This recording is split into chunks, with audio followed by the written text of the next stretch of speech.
have? I mean, is this dangerous or you just don't ever think about it? It's definitely dangerous. I mean, the main reason that we do it is to make sure that a lot of our other soldier buddies that are out there, you can do their job. You know, that the way I look at it is I'm helping some other soldiers, some other infantrymen, some other guy who's doing supply, transporting goods to other soldiers on FOBs. I mean, I'm helping to make sure that they could do their job safely and they could make it home, you know, to see their families and loved ones. You get scared out there? Oh, yeah. Tell me that. I mean, I'm not terrified every time I go out, but it's just one of those things that you have to, you can't take lightly. You know, it's when I say that, I mean just you can't be fearless when you go out there, because it is true what they say, that when you start getting a fearless attitude and you go out and you do your job, you start to ignore a lot of the little things that you should be looking out for, because you always think that, well, nothing's going to happen to me, or if it does, and I'm gonna live through this and I'm going to survive. You know, you can't look at it that way, you know, because we are mortal, and anything that happens out there, you know, can kill us. So I mean, I've been on my truck. The truck that I've been in, you know, has been hit twice, 2 different trucks. So I definitely know that, you know, we can go out and have something bad happen to us, you know, at a moment's notice. But other than that, I mean, I like the job. I really do. There's a level of thrill, you know, that I feel when we go out and do our job, and just knowing that, you know, we're kind of spoiling the fun for the Taliban who's out there to hurt our guys. You know, there's a level of gratitude in that too. You know, I mean, these guys aren't soft guys. I mean, they're pretty hard. They go out there and, you know, they're doing what they can to place bombs and try to screw us up. But, you know, the feeling that I get when we dig up one of their bombs is kind of like, you know, hey, sorry guys, we found it. Try again tomorrow. It's almost like a cat and mouse game. You go back and forth, you know. But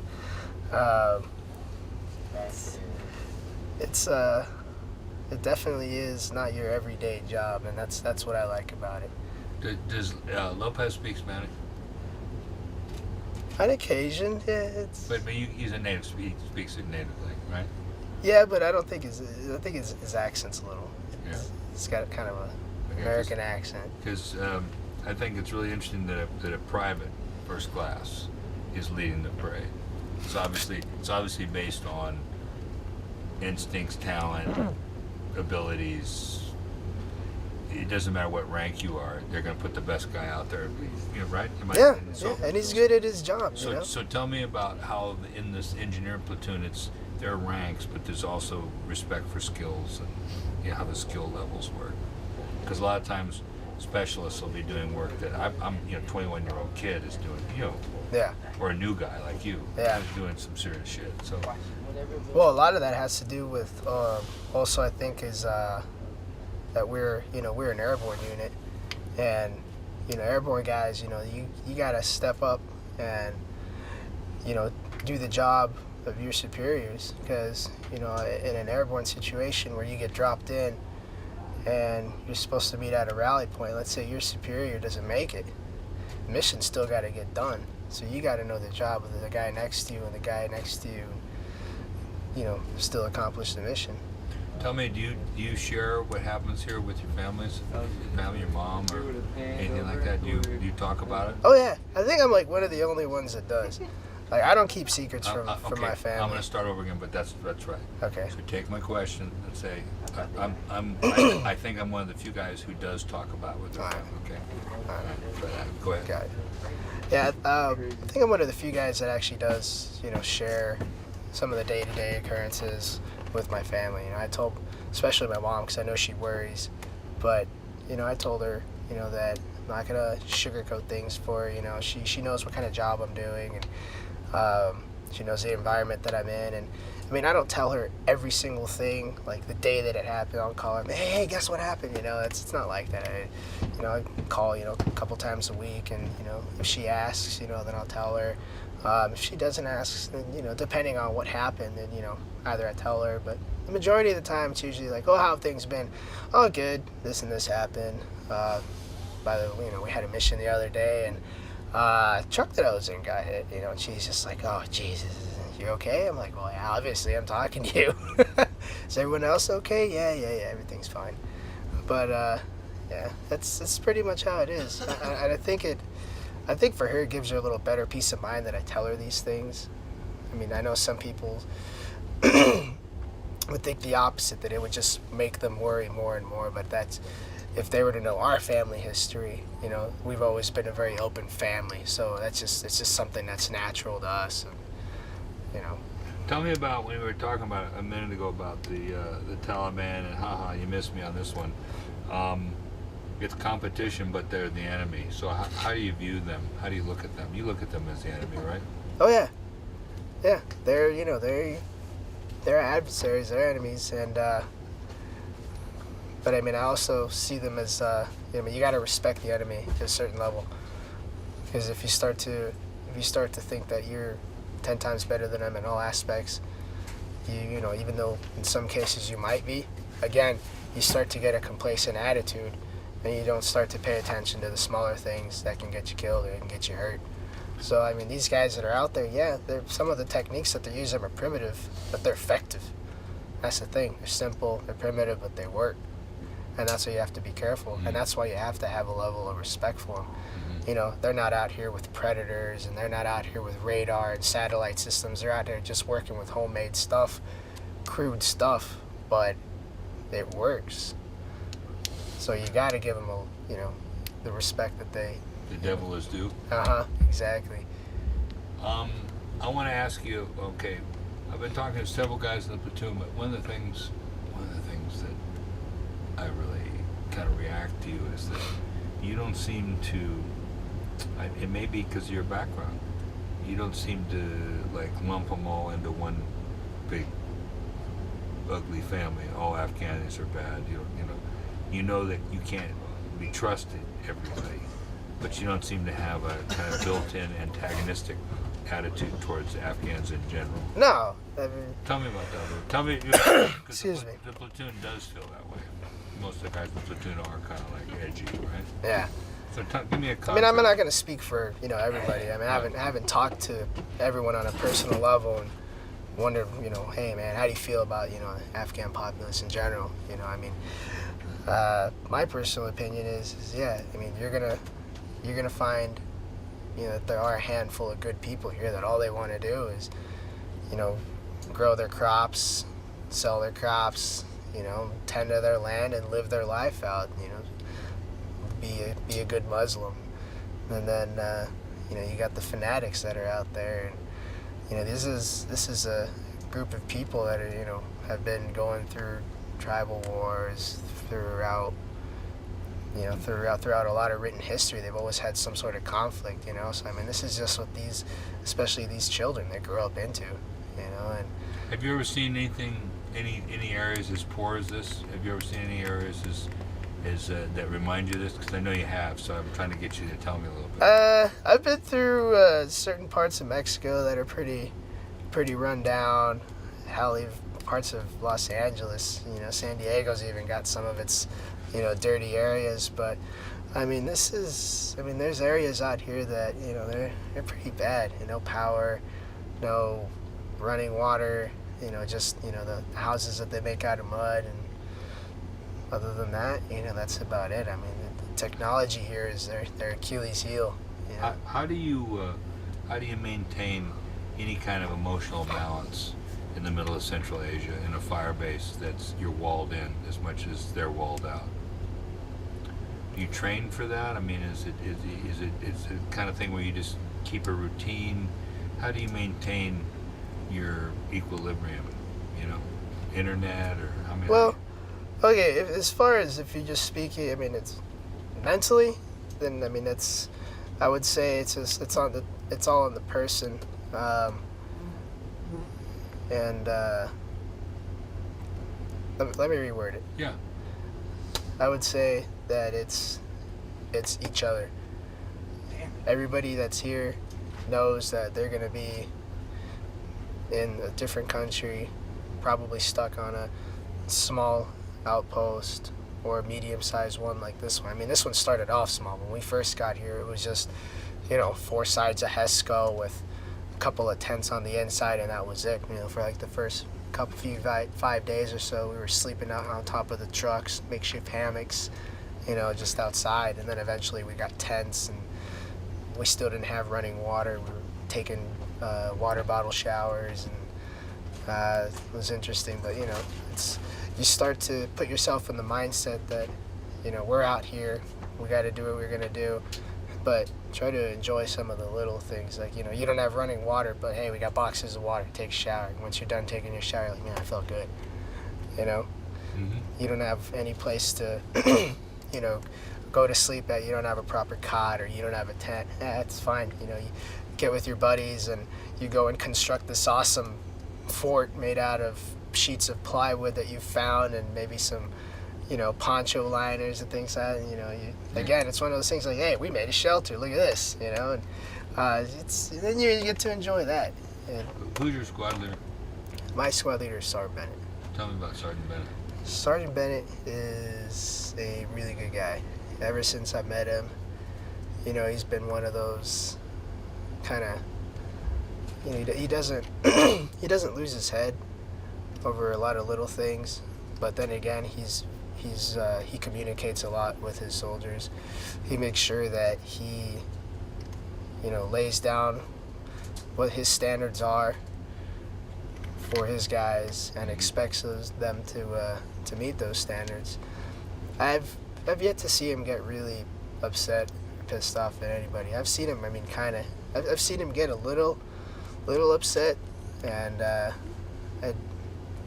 kind of would hope nobody would ever get him to the point where he gets really mad. I see you be able to move around almost free at will to do whatever you want. Costing doesn't bulldog you down, but you can still flick Smith's ear. You get away with it. It's just you got that kind of.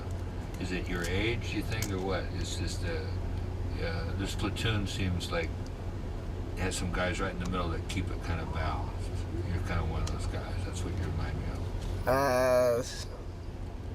Do you have a style for that? Do you have any style for that? I don't know. I guess I feel very comfortable around people.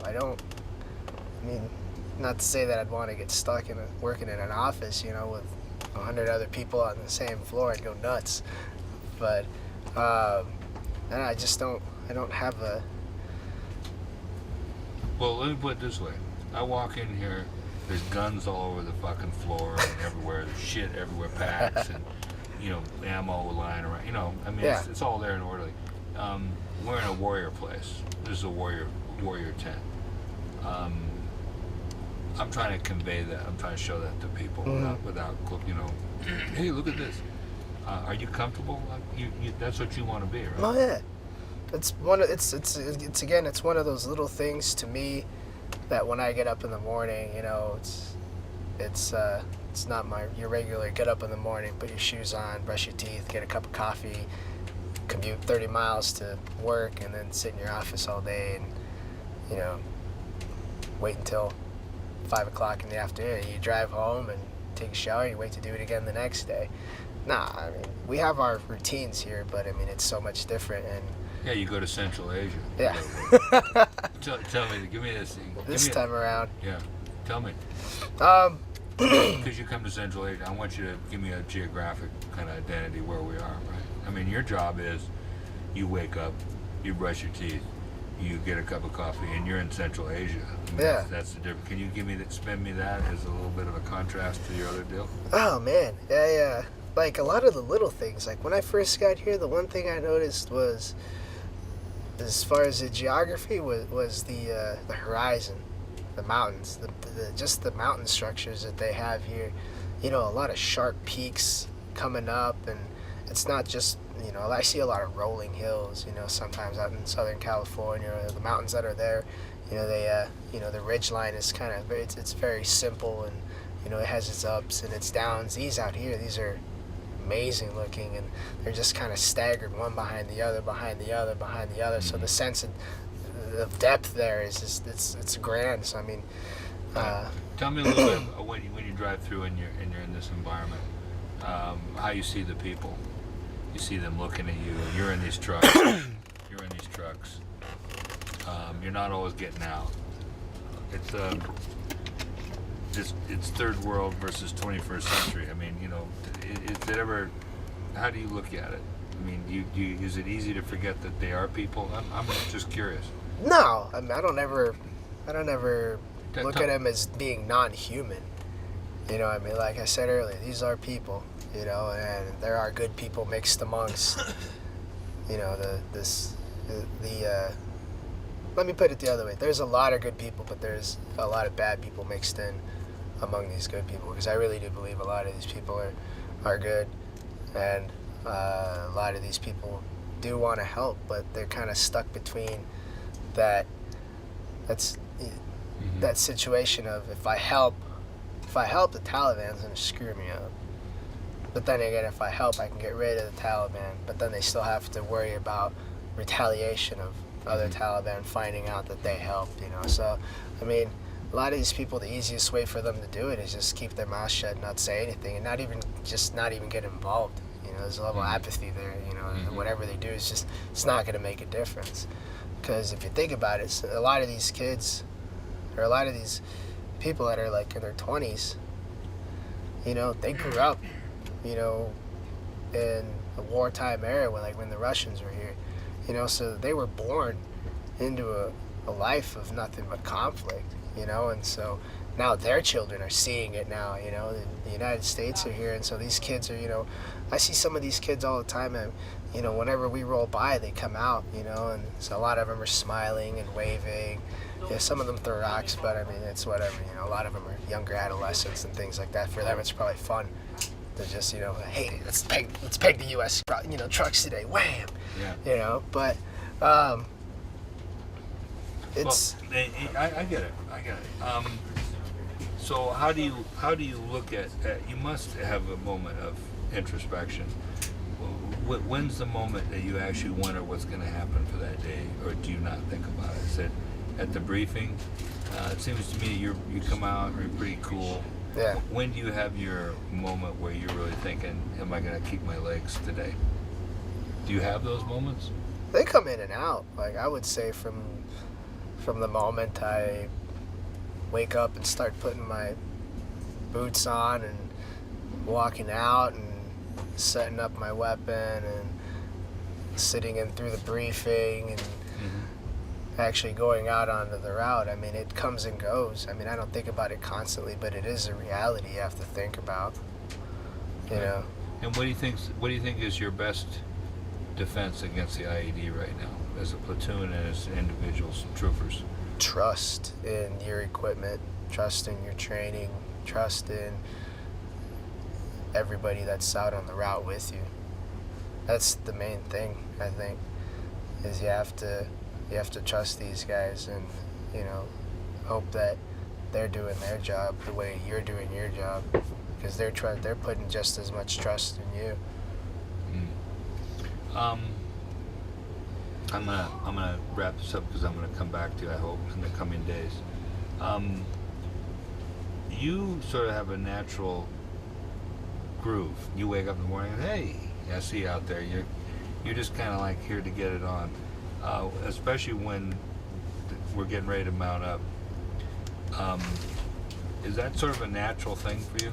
I mean, you seem kind of like a leader to me.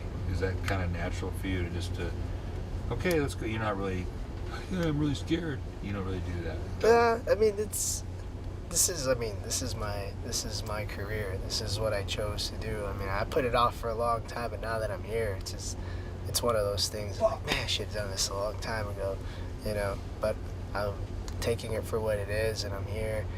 I'd like to be a leader, there's a lot of responsibility that comes with that, and especially in this job, a lot of guys, they want to reclass, they want to go do something else. So I really think I'm going to stay in this field, especially with the experience that I got, from, 1st Platoon and the 23rd. I want to be able to make sure that the guys that have this job, after a lot of these other guys leave, I can show them the same quality of standards that we had, and just kind of, I guess, just pass that on and make sure that whoever takes over can still do as good of a job and, you know, execute it, come back with, you know, 10 fingers and 10 toes, and everyone else that's, you know, affected by it out here, you know, the other soldiers, the rest of the Army that's riding on these routes, you know, even the civilian population, you know, to make sure they go home.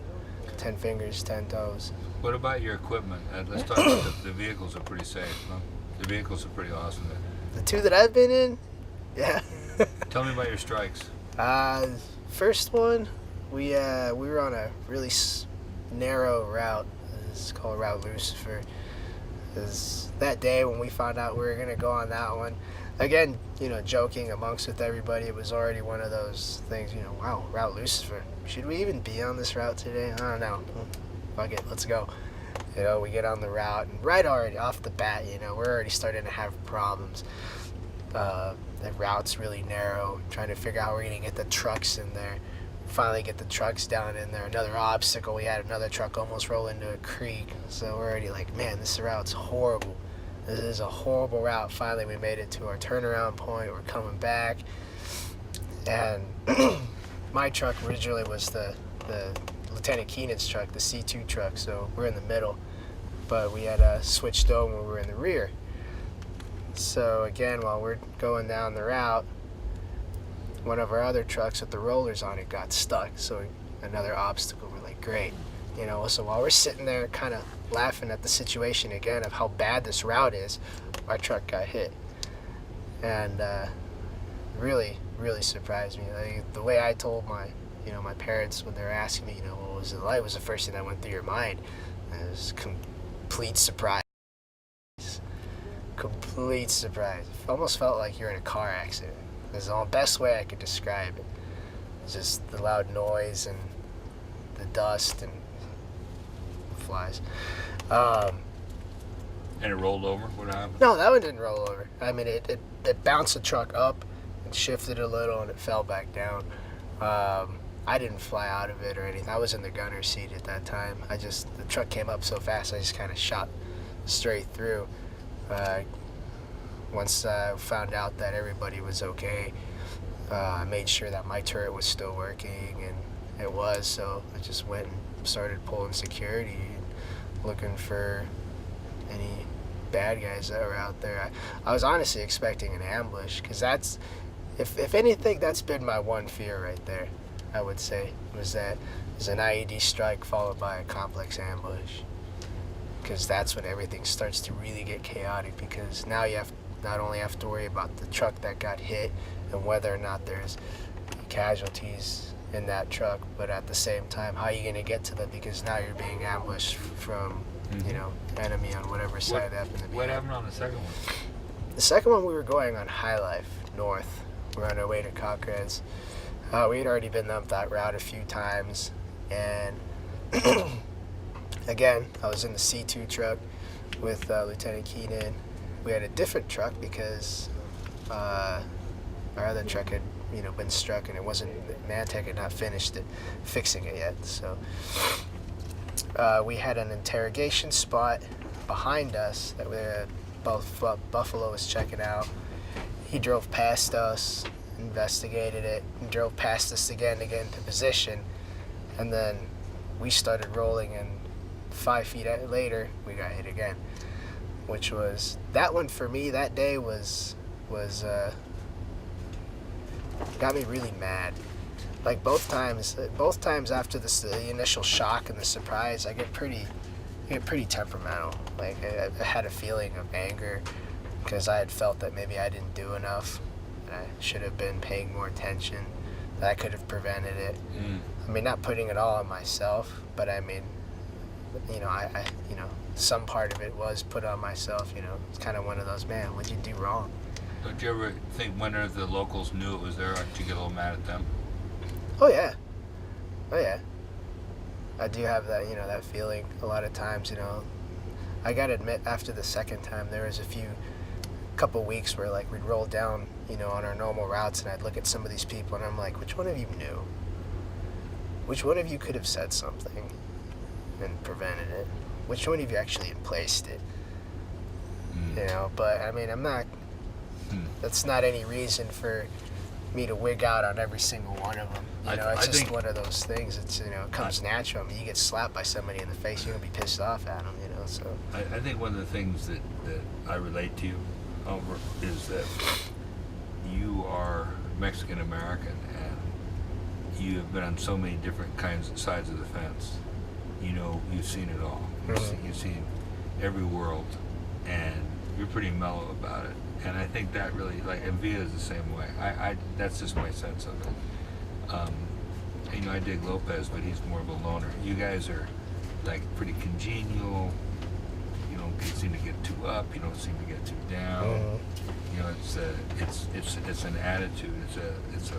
And that's why it's really interesting to hear you say, "Hey, which one of you guys did this?" Yeah.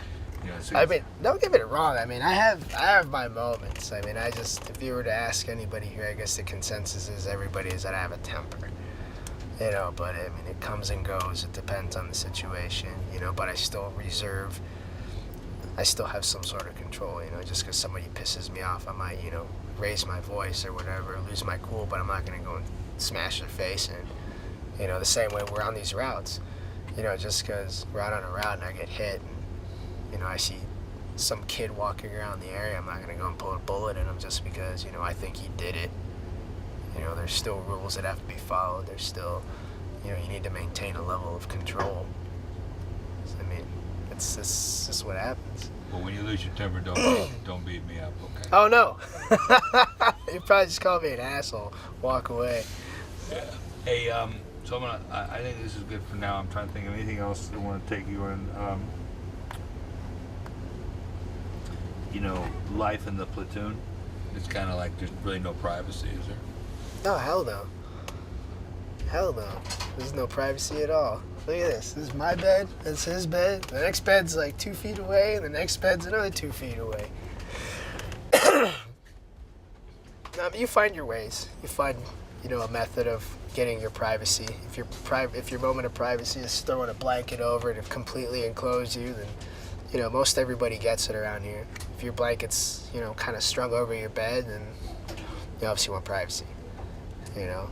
Gotcha. Or just, you know, the easy and simple, just, hey, man, leave me alone. I'm trying to read a book right now. Or, hey, man, I'm trying to watch a movie. Fuck off, you know. Then kind of get it. I mean, after a while, everyone around here starts to get it. Some guys don't, you know, but you kind of use that also to break some of the tension, you know, just fool around, joke around. I mean, our free time is our free time. Tell me about tomorrow's mission and what you know about. You got to be wheels up at 7:30, so just really quickly a survey of what you're going to do to get ready. You're going to wake up, you're going to do this, you're going to do this, you're going to do this, and you're ready to rock and roll. Yeah, pretty much. Exactly what you said. Tomorrow we're going to go OCCD, and then I think we're doing Freddy's down over by Baber. So wake up, get my crew serve, take it out to the truck, get it hooked up, ready to go, and then after that wait for the brief, and then we're off. You know, I mean, there's really not much. You got a little moment about going down to Baber? Nah, I mean, I used to, just because I used to what? Have little moments about going back to Baber, because I had heard a lot about. I was on leave when a lot of the bad stuff had happened at Baber, you know. So I came back and heard all the stories, and I was already like, man. Part of me was kind of pissed off, and part of me was kind of like, well, maybe it happened for a reason. Maybe I wasn't supposed to be there. But I mean, it was one of those things that when I was on leave, you know, my mom would catch me like, you know, in a blank moment. What are you thinking about? You know, I'm just like, I'm thinking about the guys. You know, I'm kind of hoping that nothing stupid happens while I'm gone, because I would hate to, you know, not be there to help support him, you know, in some way. Exactly. You know, and I come back and I hear all these stories, and you know, one of the guys on my team, you know, Bowles, he had broken his leg and got hurt on a pretty bad blast, and I was like, shit. You know, it was one of those things I didn't want happening when I was going. You know? I'm gonna let you go right now, but that's good, and we're breaking the ice, so this will be good.